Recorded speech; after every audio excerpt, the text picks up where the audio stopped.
خليك صريح مع نفسك. آخر مرة فكرت فيها لوحدك كانت إمتى؟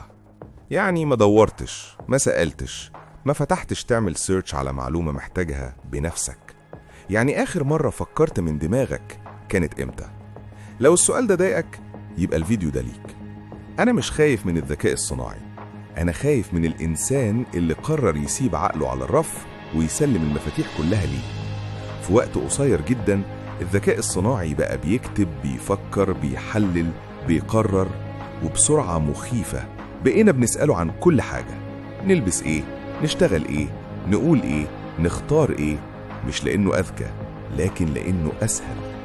التطور المرعب بجد إن في أقل من 5 سنين الذكاء الصناعي عمل اللي البشرية احتاجت له عشرات السنين قدام، مش لأنه عنده وعي، لكن لأنه ما بينامش وما بيتعبش وما بيشكش في نفسه.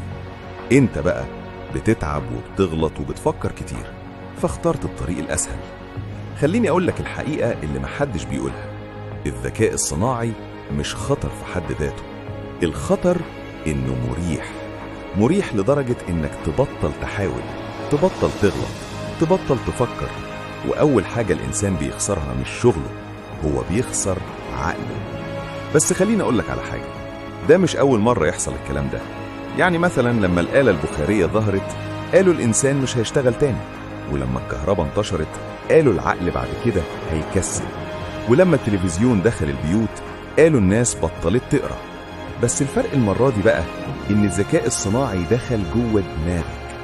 خليك صريح وقولي، هو أنت بتستخدم الذكاء الصناعي في إيه؟ بتسيبه يفكر مكانك، ولا يقرر مكانك، ولا يحلم مكانك؟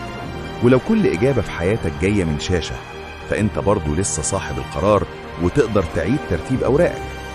بس خليني أكون عادل وأقولك إنه الذكاء الصناعي مش شيطان، هو أداة، سلاح، ممكن يبني وممكن يهد.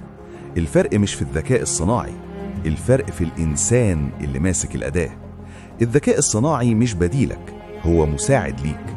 لو أنت ذكي هيخليك أذكى، ولو أنت كسول ومش بتطور نفسك هيخليك تختفي حرفياً.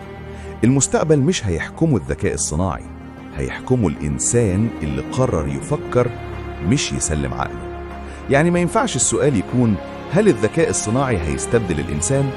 السؤال الحقيقي المفروض يبقى هل الإنسان مستعد يستبدل نفسه؟ لو وصلت لحد هنا يبقى أنت لسه بتفكر وما سلمتش عقلك. وما تنساش إن الذكاء الصناعي عمره ما هيكون عنده مشاعر أو يكون بديل لينا، لكن الإنسان ممكن ينسى إنه إنسان أصلاً لو قرر في يوم يسلم عقله بنفسه.